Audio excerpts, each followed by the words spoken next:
Welcome to Don't Be Caged by Your Age, John Tarnoff. I'm so happy you're here to share how you're shattering age related expectations.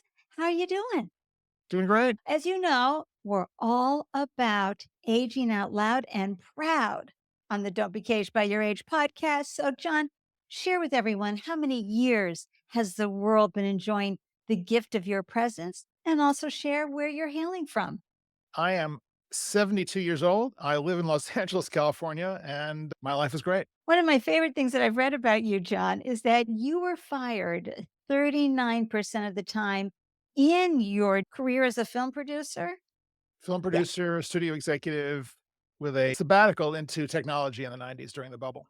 Oh my gosh. So, how did that experience inform and create what's fueling your passion today? Because I've been unemployable since 1992. Anytime I ever tried, I either got fired immediately, but mostly never hired. So, that's why I'm a four times founder. How did this inform you? What was that like? How did that feel? Well, the first time you get fired, it's pretty terrible. And I have to say, every time you get fired, it's pretty terrible. People ask me, so does it get any easier? And the answer is no. However, what you do learn is how to deal with it. And over time, you get the sense of, okay, I'm just going to slog through this again. I don't know what's on the other side of it, but I've survived this before. I'll survive this again. And it turned out that it was really a great way to build resilience. And I think that the message that I bring to my coaching clients is that the resilience that you gain is really crucial in being able to sustain your career long term. Right. And so you launched what you're doing now, and everyone that's John Tarnoff, TARNOFF.com is his website. You became a solopreneur at what age? Let's see. So this would be about 58, I guess, is when I decided I left DreamWorks Animation in 2009, 2010. And that was my best job in the business. How long were you there? I was there about 6 years, 6, 7 years. And that job happened for me in a kind of miraculous fashion after my startup blew up when the tech bubble blew Oh, up in 2001. what kind of And startup did you have? Because I had a dot com and lived in Pacific Palisades no from way. 99 to '01. Oh my God. So we were probably at the same, uh, you know, uh, Launch parties. angel conference things, events. I'm sure. Yeah, that's so funny. Oh my gosh. So this was a really crazy little venture. I had kind of segued out of film production mostly because I was really fascinated by technology and multimedia in the early 90s, and I had been an early adopter and had a Mac on my desk in '84 right after it came out. And people used to come into my office and say, "What do you do with that thing?" And I would try to demonstrate what databases were all about and word processing and all that. They're going, "Oh, that's really interesting," and they had no clue and no interest. But when multimedia happened and CD-ROMs happened, I thought, "Oh, this is really interesting. It's a new way to tell stories." And I kind of veered off into that direction, did a bunch of really interesting projects. And on one of these projects, my partner and I in the project, who was the designer, the game designer, decided that we were going to start this venture based on an idea that he had about creating animated characters that you could have a conversation with using natural language, artificial intelligence. Oh my gosh. Talk This about being was 20 years ahead of his time. well, this was very prescient, and Yeah. where I think we got it wrong was that we thought the animated characters were the fun part of it. What's turned out is it's just the voice, right? Siri is all we need. We don't really need a little person Siri there to tell us, what our information is. So that's what started it, and we raised the money, and we had at our peak, we had a 5,000 square foot warehouse in Venice. We had this great program. We had some great clients. We had a huge deal with Sprint to create a customer service character for their website. But around the time that the market crashed, Sprint was going through a management shakeup. We had launched with them and then they pulled it back. Yeah. And then we spent the next year or so after the crash just struggling to figure things out. And at one point, we decided we just have to shutter this thing down. We just can't afford to Yeah. do this anymore. I don't care how well you were doing. If you got caught in that tsunami, it was impossible to pull out of it. Oh my gosh. But I love listeners is that John and I probably ran into each other and probably I'm know sure. some of the same people from that experience, Yeah, we'll especially take in that offline. LA. Yeah, yeah, it's It'd be crazy. really fun. Crazy. But So, you know but here's how the thing about yeah. the resilience and the laws and kind of being fired from your own company is that you have to develop this sense of possibility. I think one of the things, just to kind of bring it right back to Mhm. the for our listeners and people who are going through career transitions, is one of the things that I've noticed about people who are in mid-career and later who are confronting joblessness is this sense of, oh my God, it's over. I am irrelevant. I am diminished. No one's going to hire me, and there's nothing that I can do. And And it doesn't help, John, that the messaging that they get from their corporations are equal to that too. absolutely, this is kind of reinforced by the message that you get. You get this from recruiters, hiring managers. But the challenge that we have is to pull away from that paradigm of applying to jobs, of getting your resume submitted with a cover letter and praying for a response. You're not going to get it. And if there's one thing that you take out of this talk today, it's that if you are applying to jobs with your submitting resumes to job applications, you have to stop doing this. You have to shift your focus to your network. You have to build relationships, stop applying to jobs online. Now, if there is the absolutely right situation for you, it's the job that you were born to do. You have some familiarity with the company, you have some way in, then absolutely by all means you have to apply, you have to go through the process. But stop applying to jobs that you can do just because, you could possibly figure this out. If they wanted to hire you, you could do X, Y, or Z. You really have to focus on the jobs that you were born to do, the jobs that really, really float your boat at this point in your life, the jobs that are meaningful, the jobs where you can really make a difference. Oh, that is beautiful. I'm getting the clappers out for that right there. That's outstanding advice. I'd almost stitch that on a pillow for y'all. It's so good. But, it can be challenging still. Just I mean, this is how I started. Don't be caged by your age. I wrote a post on LinkedIn. I came out that I was 66, and I started it all off by saying when I turned 50, I thought my entrepreneurship days were over. That's the Just younger beginning. person's game. Yeah, Just and then I beginning. noted that I'd had 2 businesses in the following Yeah. 16 years. Yeah. But having been a, yeah, global startup mentor, that ecosystem did not tolerate folks over the age of 50 too well. They're getting better at it, as many other ecosystems are. Right. But Slowly. yeah, Slow. age discrimination is wasting generations of talent out there. Yeah. Corporations are missing out on bringing in the younger brain and bringing it together with the older brain. And I know that many of our listeners are worried about staying relevant. How do I stay hireable? What's been a key to maintaining your confidence and resilience in your career to where you are? Because you're out there hustling for new clients who are Mhm. sometimes 20 years younger than you. Mhm. How is that Yeah. working? Yeah.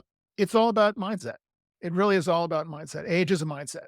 Yeah. And if you look at the neuroscience, our brains do not age the way our muscles age, right? The way our bones age. Our brains remain pretty neuroplastic, as they say. Neuroplasticity is the Yeah. thing about yeah, even aging brains. There's a phenomenon called gist thinking, which here's how it plays out. You're sitting in a meeting, younger people mostly. Everyone's trying to figure out how to get something done, tackle a particular problem, and you think it's obvious. You go, "Well, what about this?" And people look at you like, "What? How did you figure that out?" And you're thinking, "Well, it's just kind of just came to me. It's just natural. It just makes sense to me because of the fact that I've been doing this for 20, 30, 40 years." Right. And it is that accumulation of knowledge and experience that carve these neural pathways into your brain such that you're able to access this at a moment's notice and deliver the value in that moment that fits the bill. Fits the So, bill, increases productivity, increases efficiency, increases the bottom line of profitability and quickly. look, we're not going to convince employers that we are valuable just because we can cite statistics or stories about this. We actually have to drill down on our value propositions and be able to articulate them very, very clearly. Think For about it this way. example, yeah. Well, think about it this way. If you are just either fired from a job, or you quit the job, you're done with it, and you are looking for new jobs to apply to, talking to your network about what you're looking for. If you're going up for jobs that are kind of just like the one you came out of, you're going to have a really hard time. You're not going to land because they're looking for someone. Let's say you were in that job 5 or 10 years. They're looking for someone who is kind of like you, but 5 years, 10 years younger, 5 years, 10 years cheaper than you were. You've got to upgrade your sense of what you can now provide. And it really is a challenge for a lot of people to understand, okay, well, what is the present day value that I can deliver? What is the most leveraged example of something that I can do well, that I love to do, that can really move the needle? And my advice is niche down on that single deliverable or set of deliverables that really make a difference and target your entire job search marketing effort around that one thing. You know, John, this really reminds me of I ran a pitch event here in Boston for 3 years every month, right? 5 founders had to pitch their value prop in 99 seconds to a live audience. What I'm hearing you say is get your value prop pitch down. Really share the problem that you would be solving for this corporation that their customers would pay for Yes, or internally that they yes, would pay for. right. The more specific, the better. I solve this problem for this target client employer in this way with this skill set, whatever that might be. The more specific you can be, the better. Now, the pushback that I get from most people is, but I can do so much more. I'm so much more than that. I have all of these other skills. And I say, well, yes, but employers don't really care about all of that other stuff. Not at the beginning. They care about that one thing that they need. They have that one pain point. And if you are the person who solves that pain point, you're going to get hired. And that gets you in the door, such that when you do a great job doing what you do best and do well, they're going to say to you, this was great, Andy. What else have you got? What else can you do? Or you'll have an opportunity to say, hey, I noticed that there's this thing going on over here. What about trying this kind of a solution? And they'll go, wow, that's fantastic. We didn't know you could do that. Say, well, now you do. So you've got to get in, and you've got to get in the most, again, leveraged way possible because they're not going to hire you for being a generalist. That's right. And folks, we're chatting with executive and career transition coach, John Tarnoff. So be sure to visit his website, John Tarnoff, TARNOFF.com, to learn how he can help you transition into a new career. And this is so important, this type of transitioning and understanding how to get in the door. It almost feels old school, like how we used to look for a job in the 80s before we had anything like No, it's not. online. It's not. I mean, old No? school is sending out your resume. It's putting the most recent job at the top of your resume, getting a cover letter, and scanning the want ads, right?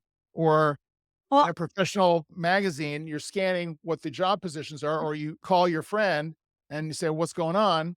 And then you send a letter and a resume. Dear Mr. So and so, I see I'm responding to the open position on so and so, the VP of whatever. It's just not going to work anymore. That's old school. You okay. know, So new school is networking on LinkedIn, networking, targeting companies, understanding who is at those companies. Who do you know in your hopefully 500 plus connections on LinkedIn who can network you to that company in some way so that you have a way of getting around the broken hiring system, which is going to, at the best, it's going to file your resume away. Your resume is not going to get you hired. It is a placeholder. It is a leave behind in the process. Your LinkedIn profile is your number one tool. It is more than the new resume. It is your marketing engine. wow. And you mentioned something that's so important, the broken hiring system.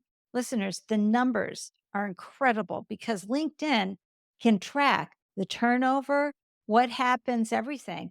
And they're saying so often companies are hiring for the wrong reasons, the wrong people. And as a result, that person's moving on quickly.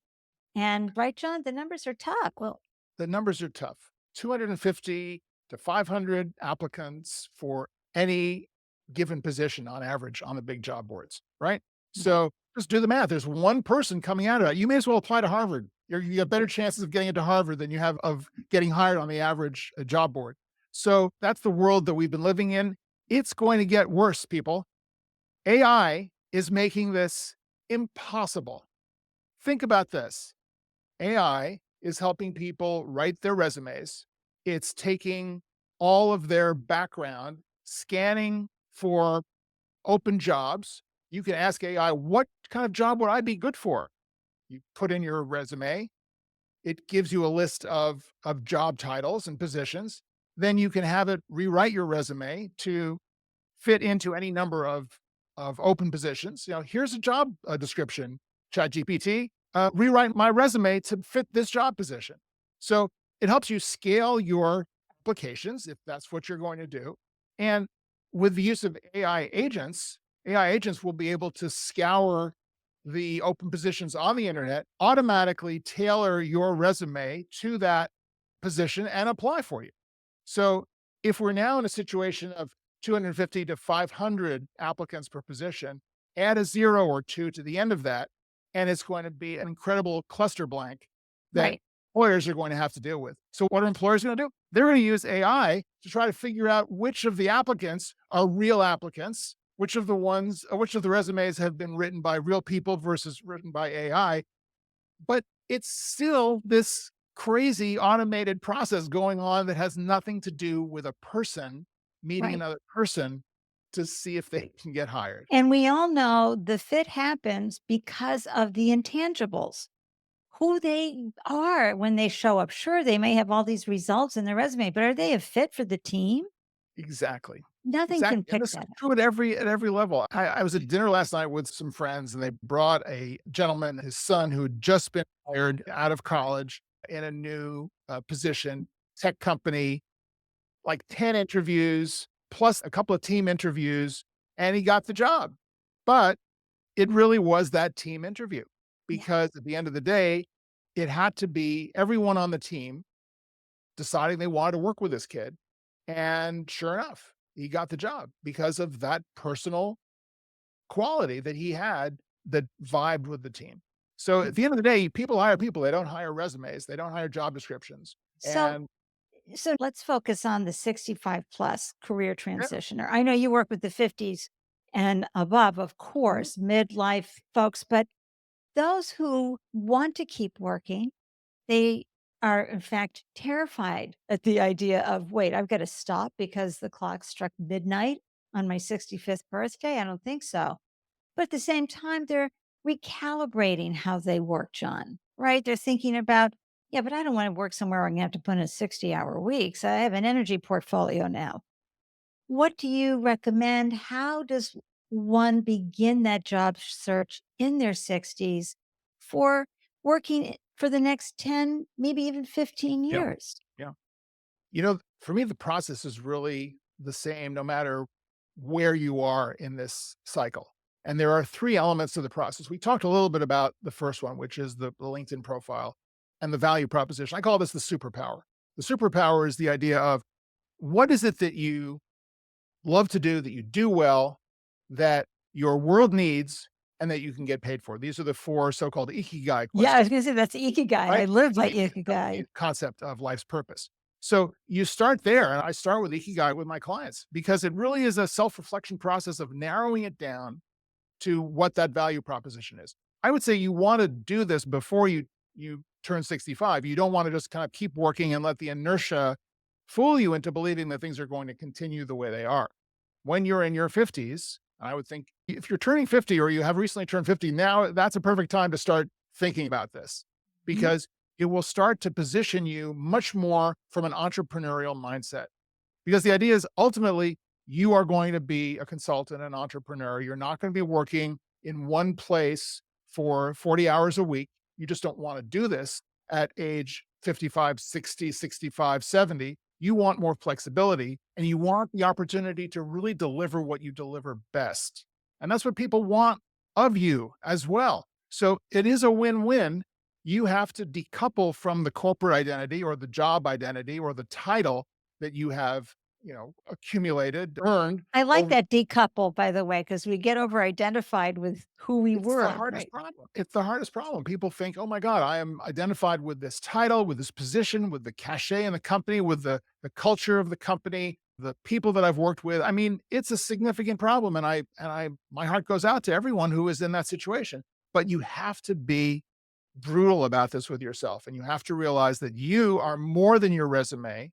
You have a lot more that you can contribute beyond it, and the form of it is really very wide open. I mean, that's the real blessing of living in this particular era is that because of the internet and technology generally, we have the opportunity to provide value in multiple different ways, right? It's not just about going into an office every day for 8 hours and, driving to work or whatever. You can do this in a lot of different ways. You can simultaneously be involved in multiple streams of income depending on the level of interest that you have and the level of traction that you get with your network. So that goes to the second pillar, the second element of my three elements process, which is to build a community.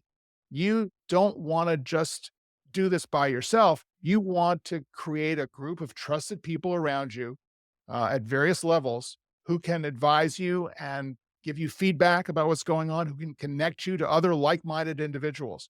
And with that community built and growing around you, that's how you're going to find the work that is most suited to you, that is most heartfelt for you, and where you can really provide your best value. And I'm thinking when you say that group, you're thinking intergenerational. Absolutely. Yeah, that's so important. I mean, the Absolutely. different age groups Yeah. providing us the feedback and the Yeah. support that we need. Oh my gosh. Now, I know from reading headlines, we have a lot of corporations that continue to view anybody in their 50s as permafrost. They Yeah. believe that am- Please. ambition dies. We don't need in your 50s, we don't need to invest in you anymore because you're going to go out to the pasture with all the other horses out there. Mhm. And instead, we really have to continue every day trying to shift this perception about older workers because you and I know they're going to have to start hiring folks in their 60s and 70s. They're going to run out of talent to do the work. Andy, it begins with each one of us. Again, back to the upgrade that we need to do. We should no longer think of work as going in to do the bidding of our manager or our company. We know too much. We've been through too many different experiences. We have more to contribute than that. Don't go in saying, "What do you need? I can do it." Go in saying, "This is what I do. Here's what you're going to get. If it's in a consulting relationship, here's how much it's going to cost. Here's the package. Here's the result. Here's how much better your life is going to be after I come in and do my magic." And you're looking for order takers. That could be a W-2 full. It could be a 1099 consultancy. It doesn't really matter. You have to figure out what is that one thing, set of things that you do that moves the needle. And and your job is to sell that every morning, is to go out and find opportunities to, and again, this is where the community comes in, use your community to find venues for you to do this. And whether it is LinkedIn, uh, whether you have a blog, whether you go out and work with community organizations, you volunteer, you mentor, you teach, you go out and you preach the gospel of your value proposition. And that Mhm. is what thought leadership is all about. And that is the third element of my three elements process, the idea that you need to stand up for what you stand for and share this value and expertise with the world so that you can become seen as an expert and people will seek you out to ask you questions and get answers to what you are an expert in. Stand up for what you stand for. That's definitely a stitch that on a pillow moment. That is outstanding. And I'm feeling a lot of the Stephen Covey, right? No, 7 ha absolutely. 7 habits of Absolutely. highly effective people. Shift Absolutely. your perception. So, John, what was so powerful and it gave me goosebumps that you just shared was this instead of, "Oh, please, sir, more I haven't food." thought I No, haven't it's thought like, "I'm taking orders here," as we say here in yeah, Boston, right? exactly. Yeah, who's the lucky person who's gonna get me to That's help them? exactly. I've got a slot open for you in May. I've got 2 weeks. You wanna make more money, right? Business? Well, come on. This is your I'm your gal. Oh my gosh, John, this is so life transforming. Here's another tip Seriously. for everyone Yeah, for LinkedIn, and I get in a lot of trouble over this, but I'll just say it anyway. So, people put this open to work circle on their LinkedIn profile. I think this is a weak signal. I I think it's do basically too. saying, "I'm hoping for the phone to ring. I'm sitting back here. I'm open to work. If you got a job, call me." It's so passive, it drives me nuts. So here's a clue. Isn't everybody on LinkedIn open to work? Right? Aren't we all on the platform because we want to improve the quality of our jobs, other people's jobs, network around what's important in our industry? So just being open to work, again, is a passive signal. Instead, we need to be more proactive about this. One of the ways that we can do this, and here's the other side of what gets me in trouble, is at the top of your experience section, which is your resume. And by the way, if you don't already do this, make sure that your resume and your experience section are identical, that you don't leave anything off of your experience section that is on your resume. Shift the importance of your career narrative to your experience section as your master resume. And at the top of that section, if you are looking for a job, list yourself as a consultant. Come up with some fun name, my name and associates, or, Right. last name consulting group, or whatever that might be. And in the blurb underneath that consulting shingle listing, describe your perfect job. Describe what it is that you aspirationally do, want to do, can deliver. All of the details of that value proposition should be in that blurb so that people can understand at first glance. It's the first thing they're going to see when they look at your experience section. Okay, here is the definition of what this person is offering. Oh my gosh, that's valuable advice. That is pro tip times 1,000 right there. And do you teach this Yeah, with in this is okay, what I'm giving you all the secrets. okay, and you guys know what to do. You have to go visit John Tarnoff, TARNOFF.com to learn how John can help you nail it down because you deserve the best gig for you, something that really fuels your passion and fuels your pocketbook. Annie, the website's great, but check out my LinkedIn profile because LinkedIn is where it's all happening, right? Yes. So I think, the only John Tarnoff on LinkedIn. So just search for me on LinkedIn. My profile will come up, and the profile hopefully will be walking the talk that I'm sharing here today in terms of how to lay out a profile which positions the value that you deliver in an effective way.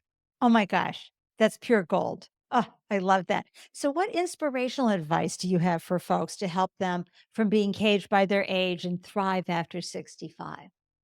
Be curious. It's That's the it. start of all of it. Be curious. This is Barry Diller, who was major entertainment executive, ran Paramount in the '80s, founded Fox Broadcasting for Murdoch, started Interactive Corporation, which is, still one of the top web consolidators of Web 2.0 companies, said it's not enough to be smart anymore. You have to be curious because the world is changing so fast.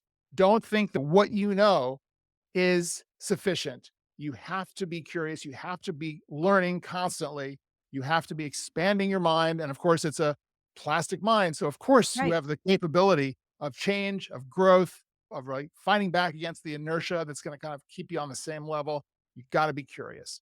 I love that. Listeners, remember, we learned this from Jeanette Liardi, the social gerontologist, who told Yes. us the brain doesn't get fully formed until your late 50s anyway. So now you've got this whole brain that is cranking and ready to glow, and you just need to put it to use. Keep saying, well, what is that? What does that mean? What does that acronym mean? What does that new innovation? How can I apply that to my life? Right. Don't be afraid of AI. My gosh. I have Use long it. conversations with ChatGPT. We go on and on with each other. It's a lot of fun. But there's Notebook LM is a Yes. terrific resource as well. So there's so many great things out there. Be curious, try new things, and not just pickleball or mahjong. Get out there and stay current and relevant. It's fun. And that's why the intergenerational relationships are also so much fun. John, what's the best way? I know you said follow you on LinkedIn, connect with you there.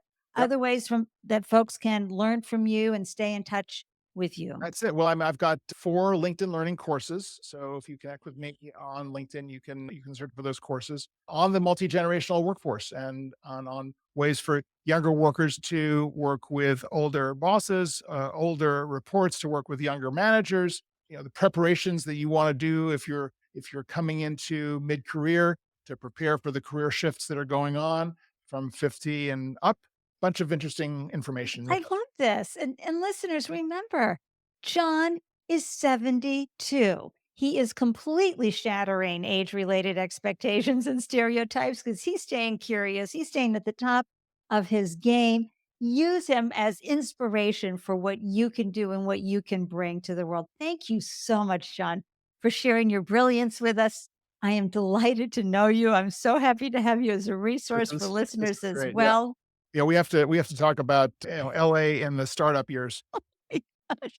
I can't wait to continue that conversation. Thank you so much for joining me Pleasure. on the Don't Be Caged by Your Age podcast. And listeners, remember, as John clearly pointed out, how you have so much more to give. Don't let those internalized ageist beliefs prevent you from pursuing new dreams and opportunities.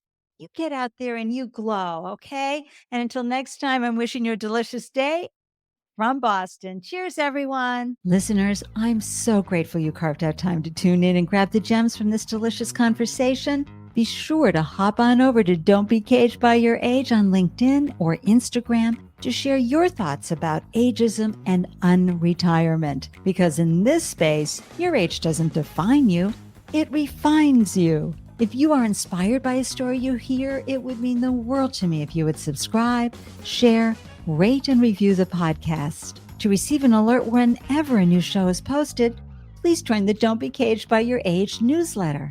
Every month, you'll receive links to the podcast and helpful resources for creating possibilities for your unretirement days.